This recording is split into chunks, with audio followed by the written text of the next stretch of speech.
उदय सूरज से दरकार है। चाहिए एक तलबगार सच का। राज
संसदीय सचिव के रूप में भी आपने काम किया है। निश्चित रूप से हमारे छत्तीसगढ़ को विकास की दृष्टि से आगे बढ़ाने में बहुत सहयोग है। छत्तीसगढ़ वैसे तो ओबीसी बाहुल्य राज्य है और उसमें भी साहू करीब 14% के आसपास हैं।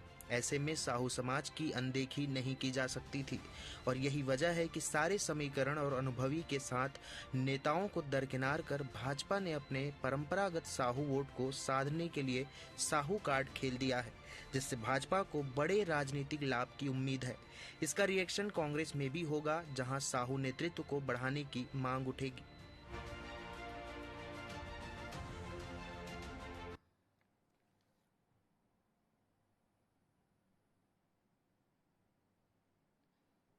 नमस्कार, मैं हूं मोहन तिवारी। आज के मुद्दे में आपका स्वागत है और आज का मुद्दा हमारा आधारित है उस बड़े फैसले की जिसकी चर्चा पूरे छत्तीसगढ़ में है। जी हां, मोदी मंत्रिमंडल में जो मंत्री को स्थान मिला है वो है तोखन साहू और उनकी नियुक्ति के बाद इस बात की चर्चा जमकर है कि आखिर उनको बनाया क्यों गया। जो बातें सामने आई हैं उसमें एक बड़ा कारण यही है कि साहू वोट बैंक को साधने की कोशिश बीजेपी कर रही है और इसीलिए बीजेपी ने एक तरीके से साहू कार्ड खेल दिया है, क्योंकि परंपरागत वोट बैंक भी है और अपने परंपरागत वोट बैंक को संभाल के रखना चाहती है बीजेपी और इसीलिए ये सारे फैसले लिए गए हैं। इसका क्या राजनीतिक मायने हैं और किस तरीके से छत्तीसगढ़ में इसका असर होगा, इसी पर हम आज बात करेंगे। मिल लेते उन मेहमानों से जो इस चर्चा में हमारे साथ रहेंगे। हम बहुत स्वागत करेंगे हमारे साथ मौजूद हैं बीजेपी का पक्ष रखने के लिए स्टूडियो में रमेश ठाकुर जी, बहुत बहुत स्वागत है आपका। हमारे साथ राजनीतिक विश्लेषण लेकर मौजूद हैं राजनीतिक विश्लेषक और वरिष्ठ पत्रकार मनीष वोरा जी, बहुत स्वागत करेंगे आपका। और हमारे साथ मौजूद हैं कांग्रेस का पक्ष रखने के लिए रूपेश दुबे जी, राजनांदगांव से, बहुत बहुत स्वागत है आपका। तो तीनों मेहमान हमारे साथ बने हुए हैं और जैसे कि हम बता चुके हैं कि मोदी मंत्रिमंडल में तोखन साहू शपथ ले चुके हैं और अब उनका मंत्रिमंडल भी तय हो गया है। राज्य मंत्री की भूमिका के रूप में शहरी विकास मंत्रालय संभालेंगे तोखन साहू। ऐसे में कितनी उनसे उम्मीदें हैं और इसके पीछे की क्या वजह है वो हम जानने का प्रयास करते हैं। पहले मनीष वोरा जी से ही समझते हैं ताकि विश्लेषण में आसानी हो। मनीष जी, तोखन साहू का चयन क्यों, क्या लगता है क्यों चुना गया है? वो पहली बार के सांसद थे और उनका नाम भी चर्चा में नहीं था, फिर भी उनको आगे किया गया है, क्या वजह देखते हैं आप? देखिए मोहन जी, भारतीय जनता पार्टी लगातार अपने निर्णयों से जनता को और आम लोगों को आश्चर्यचकित करते रहती है। तो ऐसे ही किसी नाम की अपेक्षा जरूर थी, चर्चित नाम जरूर थे। उसके अलावा तोखन साहू को लेकर के आना निश्चित रूप से एक सोशल मैकेनिज्म को साधने का प्रयास सीधे तौर पे दिख रहा है, क्योंकि आने वाले समय में फिर मुझे लगता है नगरीय निकाय के चुनाव सामने हैं और उस हिसाब से भारतीय जनता पार्टी ये चाह रही है कि आने वाले चुनाव में भी हमको उसका फायदा मिले। और वर्तमान में भी मुझे लगता है कि भारतीय जनता पार्टी को साहू और ओबीसी को लेकर के राष्ट्रीय स्तर पर भी जो लगातार क्रिटिसिज्म झेलने को मिल रहा था विपक्षी दलों के द्वारा, उसको भी एक तरीके से शांत करने का प्रयास सीधे तौर पे दिख रहा है। और छत्तीसगढ़ की यदि हम बात करें, छत्तीसगढ़ में निश्चित रूप से साहू समाज का बड़ा यहाँ पर वर्चस्व है और उनके वोटों का प्रतिशत भी अच्छा खासा है, तो वो सीधे तौर पे प्रभावित करते हैं चुनावों को। तो एक बड़ा वर्ग जो है उसको साधने का प्रयास भारतीय जनता पार्टी ने यहाँ पर किया है। निश्चित रूप से देखिए, तोखन साहू जी यदि अनुभव की भी बात की जाए तो संसदीय सचिव रहे हैं, विधायक रहे हैं और बहुत नीचे स्तर से का अपना राजनीतिक जीवन शुरू किया है। पंच, सरपंच, उसके बाद विधायक, उसके बाद में संसदीय सचिव, फिर आज सांसद और फिर केंद्रीय मंत्री। तो एक बड़ा सफर उन्होंने तय किया है, तो अनुभव तो निश्चित रूप से है। ठीक है, प्रशासनिक अनुभव उतना तगड़ा नहीं होगा, लेकिन आज छत्तीसगढ़ के हिसाब से जो मंत्रालय भी उनको मिला है, शहरी विकास मंत्रालय, वो भी बड़ा विभाग मिला है और बड़े विभाग में छत्तीसगढ़ में बड़ी संभावना है काम करने की। तो इस बात को ध्यान में रखना होगा कि वो छत्तीसगढ़ की आवाज कितनी दमदारी के साथ केंद्र में उठाते हैं और किस प्रकार से ज्यादा फायदा जो है वो छत्तीसगढ़ को दिला पाते हैं, ये देखने वाली बात होगी। ठीक है, चलिए, तो एक बात जो सामने आई है वो ये कि अनुभव से ज्यादा जातिगत समीकरणों को प्राथमिकता दी गई है और क्योंकि बीजेपी एक सेकंड लाइन को भी तैयार कर रही है तो उस कदम से भी इसे जोड़कर देखा जा रहा है। चलते हैं रमेश जी की ओर। रमेश जी, कितनी उम्मीदें रखें तोखन साहू जी के इस नियुक्ति के बाद? छत्तीसगढ़ में किस तरीके का राजनीतिक लाभ भी दिखाई देता है? एक व्यक्ति काम करता है, उससे जुड़ते हुए लोग हैं, तो उसका राजनीतिक लाभ भी देखा जाता है। पार्टी इसको कैसे लेके चल रही है? देखिए, छत्तीसगढ़ की सौभाग्य है कि हमारे देश के यशस्वी प्रधानमंत्री, जिन्होंने तीसरी बार प्रधानमंत्री की शपथ लिए हैं और अपने मंत्रिमंडल में छत्तीसगढ़ से माननीय तोखन साहू जी को उन्होंने अवसर दिया है। इससे छत्तीसगढ़ का बड़ा लाभ होगा। और जो विभाग उनको महत्वपूर्ण विभाग भी मिला है, शहरी विकास मंत्रालय, तो छत्तीसगढ़ में विकास की गति बढ़ेगा। और भारतीय जनता पार्टी कभी किसी कोई जाति की राजनीति नहीं करते हैं। भारतीय जनता पार्टी में सबको अवसर प्राप्त होता है और इसीलिए आज भारतीय जनता पार्टी के हर कार्यकर्ता अपने आप को जो है, छोटे कार्यकर्ता भी है, बड़े कार्यकर्ता भी है, कब किसको कहां पर अवसर मिले, ये भारतीय जनता पार्टी हर कार्यकर्ता का ध्यान रखने वाली पार्टी है।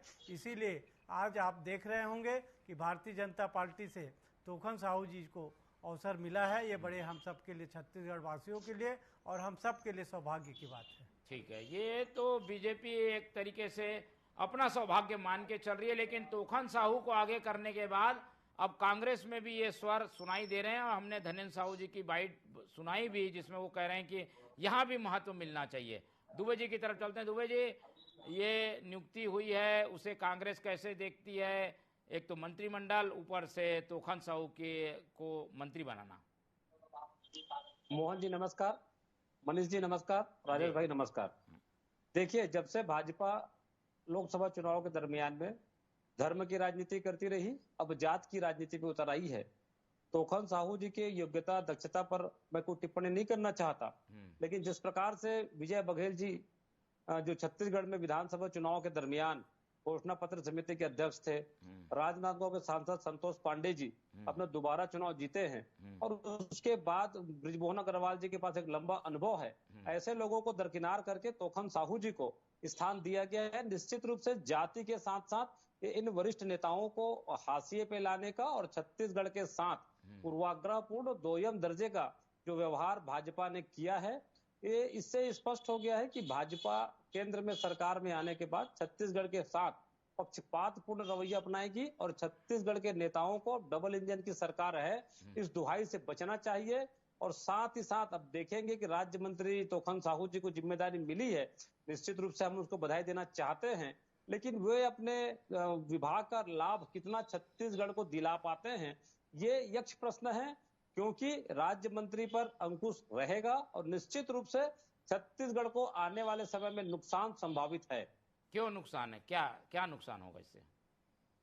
मोहन जी, जिस प्रकार से छत्तीसगढ़ में विकास की परिकल्पनाएं भाजपा के लोग जिस प्रकार से बनाते हैं और बड़ी बड़ी बातें करते हैं, उन योजनाओं को धरातल पर लागू करने के लिए छत्तीसगढ़ की तरफ से वो कितने दबावपूर्ण राजनीति या फिर अपने प्रभाव से छत्तीसगढ़ को लाभ दिलाएंगे, ये आने वाला समय बताएगा। लेकिन जिस प्रकार से योग्यता, दक्षता, वरिष्ठता को दरकिनार कर भाजपा ने तोखन साहू जी को स्थान दिया है, निश्चित रूप से ये वरिष्ठता को दरकिनार और एक नए नवेले सांसद को स्थान दिया है। ये छत्तीसगढ़ की जनता के साथ जहां एक और लाभ या फायदे का काम दिखाने का प्रयास करी है, वहीं दूसरी ओर छत्तीसगढ़ के साथ पक्षपातपूर्ण व्यवहार भी ये प्रदर्शित होगा। किसी जाति विशेष के बारे में हम नहीं करना चाहते।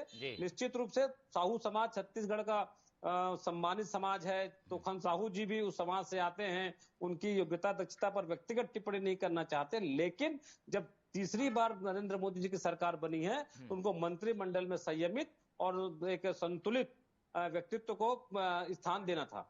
ठीक है, चलिए, ये एक कोई भी राजनीतिक कदम होता है उसके फायदे नुकसान दोनों होते हैं। मनीष जी से समझने की कोशिश करते हैं। मनीष जी, साहू समाज को तो आप लोग साथ लेंगे, लेकिन तोखन साहू जो अनुभव उनका होना चाहिए वो अनुभव अभी नया है, तो उसकी वजह से क्या कोई सेटबैक भी हो सकता है? क्या बीजेपी को थोड़ा नुकसान भी हो सकता है क्या इसकी वजह से? देखिए मोहन जी, नुकसान होगा ऐसा मुझे कहीं नजर नहीं आता है, क्योंकि देखिए राज्य मंत्री के रूप में उनको अवसर दिया गया है, तो राज्य मंत्री वैसे भी कैबिनेट मंत्री के अंदर में काम करता है, तो वहां पर उनको सीखने का अवसर निश्चित रूप से मिलेगा। और रही बात जहां तक अनुभव की, तो मैंने पहले भी कहा कि बहुत नीचे से ऊपर आए हुए हैं, पंच, सरपंच, उसके बाद विधायक, विधायक के बाद में फिर सांसद और सांसद के बाद में आज केंद्रीय राज्य मंत्री का पद उनको मिला है। तो देखिए कोई भी व्यक्ति बचपन से कुछ सीख करके नहीं आता, वो तो अवसर मिलते जाते हैं और आदमी परिपक्व होते जाता है। तो मुझे लगता है तोखन साहू जी को भी अवसर मिला है और निश्चित रूप से उनके अनुभव का लाभ जो है वो पार्टी को भी मिलेगा और पार्टी के साथ साथ मुझे लगता है कि छत्तीसगढ़ को भी मिलना चाहिए। देखिए छत्तीसगढ़ में सबसे महत्वपूर्ण चीज ये है कि आज की डेट में रेलवे का जो प्रॉब्लम है ना सर, वो बहुत बड़ा प्रॉब्लम आ रहा है। लगातार ट्रेनों को कैंसिल करना, लगातार जो है वो यात्री गाड़ियों को कैंसिल कर देना और लगातार इस प्रकार की घटनाएं, मुझे लगता है पिछले 3-4 सालों से लगातार ये स्थिति बनी हुई है। तो इसके लिए दमदारी से आवाज उठाने की आवश्यकता है और मुझे लगता है केवल तोखन साहू जी नहीं, बहुत अनुभवी लोग भी जीत करके संसद में जा रहे हैं, उनको भी आवाज उठाने की आवश्यकता है। और मुझे लगता है कि रेलवे की जो बदतर स्थिति छत्तीसगढ़ में कर दी गई है, उसको सुधार लाने के लिए एक बड़ी आवाज वहां पर दिल्ली में उठाने की आवश्यकता है। वो कितना छत्तीसगढ़ के सांसद जो है, मुझे लगता है 10 तो बीजेपी के ही हैं, केवल एकमात्र सांसद कांग्रेस से हैं। तो मुझे लगता है कि इनको एक साथ जाकर के केंद्र में अपनी आवाज रखनी चाहिए और इसके साथ साथ छत्तीसगढ़ में विकास की अपार संभावनाएं हैं, इससे कतई इंकार नहीं किया जा सकता। तोखन साहू जी को बनाना, देखिए मैंने बोला ना कि यदि कांग्रेस बात कर रही कि तोखन साहू जी या जातिवाद पर इस पे बात करी, तो मुझे लगता है कि कांग्रेस ने क्या किया था, कांग्रेस ने लोकसभा चुनाव में पूरा सोशल मैकेनिज्म के आधार पर ही टिकट दिया था। आप देखिए कितने साहू को टिकट दिया, तामदर साहू को टिकट दिया, उसके बाद में दूसरे साहू को टिकट दिया, लगातार आप लोगों ने किया। तो आप लोगों ने भी लगातार किया, ऐसा तो नहीं कि राजेंद्र साहू को आपने दुरुप से टिकट दिया। वो ये कह रहे हैं कि साहू समाज से हमारी नाराजगी नहीं है, लेकिन ये पार्टी में जो मैसेज जाएगा वो नुकसान कर सकता है बीजेपी को। क्या ये सही है क्या? देखिए तोखन साहू की नियुक्ति, देखिए मुझे नहीं लगता कि कोई नुकसान होगा। आप यदि आकलन करेंगे तो भारतीय जनता पार्टी ने भी छत्तीसगढ़ में मुख्यमंत्री की नियुक्ति को लेकर भी जो चीजें स्टार्ट करी थी उसमें भी इस तरीके की बातें आई, लेकिन ऐसा कहीं कुछ मुझे देखने को नहीं मिलता है। और तोखन साहू जी को भी मंत्री बना करके उनको अवसर दिया गया। देखिए भारतीय जनता पार्टी लगातार, जैसा कि आपने भी कहा, कि सेकेंड लाइन और युवाओं को ज्यादा महत्व दे रही है, तो मुझे लगता है उसी श्रेणी में तोखन साहू जी को भी इंपॉर्टेंस दिया गया है। जो अनुभवी लोग हैं उनके अनुभव का लाभ अन्य स्थानों पर भी लिया जाएगा। मुझे लगता है संगठन में भी बड़ी जिम्मेदारियां मिल सकती है उन लोगों को जिनको अभी सरकार में जिम्मेदारी नहीं मिली, उनको संगठन में मिल सकती है। तो ये कोई वो नहीं है कि इससे कोई नुकसान होगा या भारतीय जनता पार्टी को कोई नुकसान होगा, ऐसा मुझे कतई नजर नहीं आता। ठीक है, लेकिन इसका असर ये होगा कि कांग्रेस को भी अब इसी तरीके से कुछ लीडरशिप साहू समाज की आगे बढ़ानी होगी। कितनी बड़ी चुनौती है ये नियुक्ति भी, और आप लोगों का एक कार्ड खुल गया तो बाकी समाज भी मांग करेगा आप लोगों से, रमेश जी, की भाई हमको भी नियुक्ति दो, हमको भी महत्व दो, केवल एक को मिल रहा है, उप मुख्यमंत्री भी साहू समाज से हैं। ये क्या चैलेंजिंग होगा ये फैसला आप लोगों के लिए, ठाकुर साहब? देखिए तिवारी जी, ऐसा है, ये कांग्रेस पार्टी के लोगों की एक खींच है कि जिस प्रकार से वो एक साहू समाज के व्यक्ति को जो महत्व इस छत्तीसगढ़ से और देश के प्रधानमंत्री नरेंद्र मोदी जी के मंत्रिमंडल में मिला है, उसके बाद से लगातार इनके पूर्व मुख्यमंत्री के द्वारा बयानबाजी करना, उनकी क्षमता को जो है आकलन गलत ढंग से करना, ये इसकी मैं निश्चित रूप से कड़ा विरोध भी करता हूं। और आज कांग्रेस पार्टी की ये दुर्गति इसलिए होता है कि आज इनके पास 2-3 व्यक्ति के अलावा पूरे इनके पार्टी में और कोई व्यक्ति दिखाई नहीं देते हैं। जिस प्रकार से आज लोकसभा की अगर हम बात करें तो संसदीय दल के नेता चुनने का जब अवसर आया तो सोनिया गांधी जी, नेता प्रतिपक्ष चुनने की बात आए तो पूरी उनके जो है इर्द गिर्द घूमने वाले जो लोग हैं वो सिर्फ राहुल गांधी जी। तो इनके यहाँ परिवारवाद है और इनको जो है इन 3-4 लोगों के अलावा, उसके अलावा कहीं पर भी और कोई व्यक्ति नजर नहीं आते हैं। आज राहुल गांधी जी 2 जगह से चुनाव जीते हैं। एक जगह जब खाली करने की बात आ रहा है तो वहां पर अपने बहन को आगे करने की बात कर रहे हैं, प्रियंका गांधी जी को। तो ये कार्यकर्ताओं का हमेशा शोषण करने वाली कांग्रेस पार्टी रहा है और भारतीय जनता पार्टी हमेशा हर वर्ग के लोगों के साथ में नीचे से ऊपर उठाने का और हर व्यक्ति को अवसर देने का, राजनीति में उनको उनका स्थान देने का हमेशा काम करते रहता है। इसलिए भारतीय जनता पार्टी को कभी किसी बात की चिंता करने की कोई आवश्यकता नहीं है। और आज तोखन साहू जी को यहाँ पर अवसर मिला है, छत्तीसगढ़ का गौरव की बात है। निश्चित रूप से वो पूरी क्षमता के साथ में देश के विकास के लिए नरेंद्र मोदी जी के साथ मिलकर और हमारा छत्तीसगढ़ में हमारा जो है शाह जी के साथ में मिलकर जो है इस छत्तीसगढ़ का भी समुचित विकास की दिशा में वो काम करेंगे। यहाँ छत्तीसगढ़ के में ज़्यादा से ज़्यादा काम हो, विकास के काम हो, छत्तीसगढ़ के लोगों को लाभ मिले, इसके लिए उनका पूरा प्रयास होगा। और नरेंद्र मोदी जी हमेशा छत्तीसगढ़ को आगे बढ़ाने के लिए उनका हमेशा प्रयास रहता है। तो इसमें कोई चिंता की बात नहीं है। निश्चित रूप से वो पूरी क्षमता के साथ में इस देश के लिए और इस छत्तीसगढ़ के लिए काम करते रहेंगे। ठीक है दुबे जी, लेकिन राजनीति में एक कहावत है, खरबूजे को देखकर खरबूजा रंग बदलता है। जब इन्होंने साहू लीडरशिप को आगे किया, विधानसभा में फायदा हुआ, लोकसभा में फायदा हुआ, तो अब आप लोगों के यहाँ भी तो मांग उठेगी। धनेन्द्र साहू कह रहे हैं कि हमारे यहाँ भी महत्व मिलना चाहिए। क्या ये आप लोगों के लिए एक तरीके से चुनौती नहीं है कि आप लोग भी अब लीडरशिप को आगे बढ़ाएं? मोहन जी, कांग्रेस पार्टी के लिए कोई चुनौती नहीं है। जिस प्रकार से मनीष वोरा जी ने छत्तीसगढ़ में रेल परिवहन और रेल यातायात के संबंध में जो बातें करी हैं, वो प्रामाणिकता के साथ स्पष्ट रूप से आम जनता को नजर आ रही है। इस और छत्तीसगढ़ के सांसदों को काम करने की आवश्यकता है। रही बात जिस प्रकार से राजेश जी बोल रहे थे, साहू समाज के लिए खींच, साहू समाज सम्मानित समाज है। छत्तीसगढ़ में साहू समाज के एक वर्चस्व है और साथ ही साथ तोखन साहू जी साहू समाज से आते हैं। आज उनको राज्य मंत्री का दर्जा मिला है, हम सभी की शुभकामनाएं उनके लिए हैं। लेकिन देखिए, जिस प्रकार से छत्तीसगढ़ में और अन्य राज्यों में भाजपा के सांसद जीते, जहां 5 सांसद जीते हैं वहां 3 मंत्री दिए हैं, जहां 8 सांसद जीते हैं वहां 3 लोगों को मंत्री बनाया गया है। और छत्तीसगढ़ में 10 सांसद जीतने के बाद भी एक राज्य मंत्री माने कैबिनेट स्तर का मंत्री राज्य मंत्री स्वतंत्र प्रभार भी नहीं दिया जाना, ये छत्तीसगढ़ के साथ अन्यायकारक नीति है। और इस पे छत्तीसगढ़ के भाजपा के लोग राज्य मंत्री का दर्जा प्राप्त होने के बाद ही अपनी खुशियां मना रहे हैं, जबकि छत्तीसगढ़ ने 10 सांसदों को निर्वाचित करके जनादेश दिया है। उसके बाद छत्तीसगढ़ की जनता का जनादेश भाजपा अपमान कर रही है। और यदि कैबिनेट मंत्री का भी दर्जा दिया जाता, राज्य मंत्री स्वतंत्र प्रभार का भी दर्जा दिया जाता, तो निश्चित रूप से यह स्वागत योग्य निर्णय होता। लेकिन एक राज्य मंत्री का दर्जा देकर के कैबिनेट मंत्री के नीचे रखने के लिए ये प्रयास, एक निर्णय थोपा गया है। राज्यसभा का तो बाहर से लेके आए थे, छत्तीसगढ़ की बात कर रहे हो। जब राज्यसभा के लिए अवसर मिला कांग्रेस पार्टी को, तो 3 लोगों को यहाँ पर, एक भी छत्तीसगढ़ के लोगों को नहीं मिला, 3 बाहर के व्यक्तियों को लाके राज्यसभा बनाए। इससे बड़ा दुर्भाग्य और क्या हो सकता है? छत्तीसगढ़ के लिए 3 राज्यसभा का अवसर मिला कांग्रेस पार्टी को 5 साल, तो 3 बाहर के लोगों को लाके यहाँ पटक दिए थे। यहाँ थोपने का काम किया कांग्रेस को। जब अवसर मिला यहाँ पर मनमोहन सिंह के समय में, तो सिर्फ एक व्यक्ति को मंत्री बनाया था, राज्य मंत्री।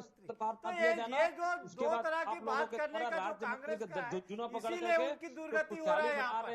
यहाँ पर 3 राज्यसभा बनाने का जब मौका मिला तो कहाँ से लेकर आए? एक भी छत्तीसगढ़ से नहीं मिला था उनको। और जब मनमोहन सिंह की सरकार था तो यहाँ पर किसको कितने मंत्री पद दिए थे? एक ही मंत्री पद छत्तीसगढ़ में ले दे के मिला था। 3 मंत्री ये जो बात करते हैं कांग्रेस वाले, वहाँ एक राज्य मंत्री, देख लो आप लोग। ये चिंतनीय विषय है।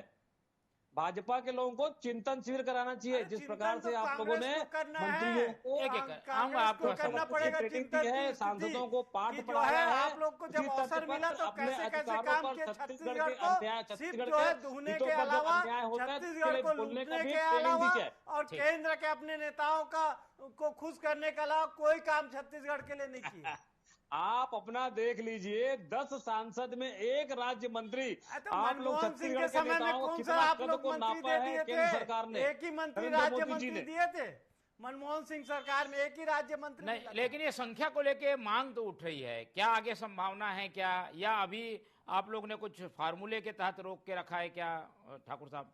देखिए, भारतीय जनता पार्टी हर व्यक्ति को समय पर अवसर निश्चित रूप से मिलेगा। हमारे यहाँ जो 10 सांसद जीत के गए हैं, उनको निश्चित रूप से आने वाला समय में बहुत सारे ऐसे जो और भी दायित्व है, उन दायित्वों का निर्वहन करेंगे। इसलिए जो है कांग्रेस पार्टी को चिंता करने की जरूरत नहीं है।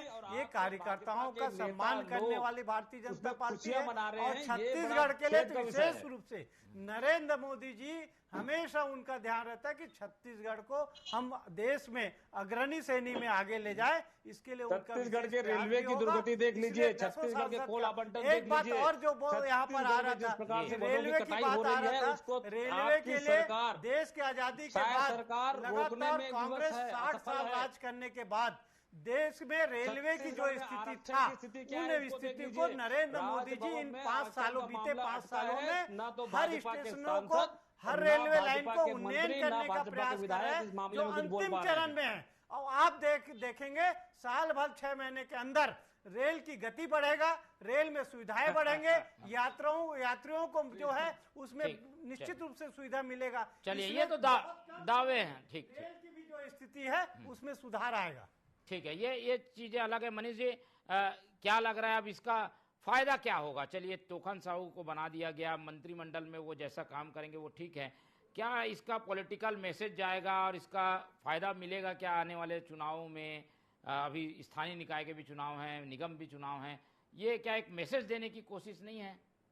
निश्चित रूप से मोहन जी, मैंने अपने वक्तव्य की शुरुआत में ही इस बात को कहा कि आने वाले समय में छत्तीसगढ़ में स्थानीय निकायों के चुनाव हैं और उसमें भारतीय जनता पार्टी फिर से जो है बहुमत के साथ आना चाह रही है। और ये सीधे तौर पे एक वर्ग को साधने का सीधा प्रयास दिख रहा है। सोशल मैकेनिज्म के तहत ये किया गया, इसमें कहीं कोई दो मत नहीं है। लेकिन एक चीज हाँ ये जरूर है कि इसका फायदे और नुकसान की जहां तक बात है तो अभी वो बने हैं, उनको काम करने के लिए थोड़ा अवसर मिलना चाहिए। उसके बाद में समझ में आएगा कि कितना नफा होता है, कितना नुकसान होता है। हाँ, लेकिन निश्चित रूप से भारतीय जनता पार्टी ने एक चीज ये जरूर करी है कि उनको बना करके एक सीधा मैसेज तो दिया है। साहू समाज और ओबीसी के लिए एक सीधे तौर पे मैसेज है जिसका बाहुल्य छत्तीसगढ़ में है, और मुझे लगता है उसका फायदा निश्चित रूप से भारतीय जनता पार्टी को आने वाले चुनाव में मिल सकता है। ठीक है, लेकिन दिग्गजों को किनारे कर दिया गया, इसका नुकसान भी होगा क्या? देखिए, निश्चित रूप से एक बात सुनिए, मुझे ऐसा लगता है कि दिग्गजों को जो किनारे करने की बात है, दिग्गजों में जो भी नाम सामने आ रहे थे उनका एक लंबा अनुभव है संगठन में भी काम करने का और सत्ता में भी काम करने का। तो मुझे लगता है अवसर आगे और भी आएंगे, हो सकता है उनको संगठन में बड़ी जिम्मेदारी दी जाए और संगठन में बड़ी जिम्मेदारी देकर के उनको कुछ और टारगेट्स दिए जाएं। तो मुझे लगता है उनको इंतजार करना चाहिए। और सबसे बड़ी चीज है, राजनीति में धैर्य बहुत बड़ी चीज है, धैर्य बना के रखने की आवश्यकता है। मुझे लगता है जरूर कुछ ना कुछ बड़ा उनको मिलेगा, ऐसा नहीं है कि रमेश जी, इसी बात की आलोचना हो रही है कि बड़े बैठे हैं, नए नवेलों को पोस्ट दिया जा रहा है। देखिए मोहन तिवारी जी, मैंने शुरू में भी कहा ये भारतीय जनता पार्टी है और भारतीय जनता पार्टी किसी राजनीतिक जाति के आधार पर राजनीति नहीं करते हैं, ये सबको लेके साथ चलते हैं। और जो हमारे और वरिष्ठ नेता निश्चित रूप से उनको भी अवसर प्राप्त होंगे और उनका कोई ना कोई निश्चित पार्टी जो है उन पर विचार किया होगा और आने वाला समय में उन सबको जो है नए नए दायित्वों के साथ में आपको देखने को मिलेंगे। ठीक है, चलिए, तो बीजेपी आशान्वित है। एक टिप्पणी लास्ट में, दुबे जी जल्दी, कम समय में, ये पूरा प्लान आप लोग के सामने आ गया है, अब इसका काट क्या है? मोहन जी, भारत धर्मनिरपेक्ष देश है। यहाँ धर्म पे राजनीति करने वालों को, मंदिर पे राजनीति करने वालों को जिस प्रकार सबक सिखाई है भाजपा, अयोध्या में खुद चुनाव हार गई है। यदि इनकी मंशा साहू समाज को साधने की है तो निश्चित रूप से आने वाले चुनाव में, आने वाले दिनों में ये जातिगत राजनीति करेंगे तो इनको फिर से मुंह की खानी पड़ेगी। इनको योग्यता, दक्षता और देश के और प्रदेश के विकास के लिए जो परिकल्पनाएं हैं, और साथ ही साथ जिस प्रदेश ने 10 सांसद दिए हैं वहां से 1 राज्य मंत्री दिया जाना, ये छत्तीसगढ़ के साथ सीधा सीधा अन्याय है। छत्तीसगढ़ की जनता आने वाले समय में भाजपा को सबक सिखाएगी। चलिए, अब राजनीति तो एक तरीके से जातिगत समीकरण को अपना एक चोली दामन का साथ मान के चलती है और उसे देखे बिना कोई पार्टी चलती नहीं। कांग्रेस ने भी वैसे ही टिकट बांटी और मंत्रिमंडल भी बीजेपी वैसे ही बांट रही है। इसको जनता तय करेगी कि कौन सही है कौन गलत, लेकिन हमने आज विश्लेषण के जरिए जानने की कोशिश की कि क्या साहू काट खेला गया और इसके क्या फायदे नुकसान हैं। तो समय आज इतना ही है, इसलिए चर्चा ही खत्म करते हैं। हमारे साथ रमेश ठाकुर जी जुड़े, उनका धन्यवाद। मनीष वोरा जी ने समय दिया, उनका धन्यवाद। और रुपेश दुबे जी हमारे साथ बने हुए थे, उनका बहुत बहुत धन्यवाद। तो तीनों मेहमानों का धन्यवाद करते हुए आज की यह चर्चा यही खत्म करते हैं और आप लोग से रखते हैं उम्मीद कि आप लोग देखते रहेंगे TV24। रखिए अपना बहुत ख्याल। नमस्कार।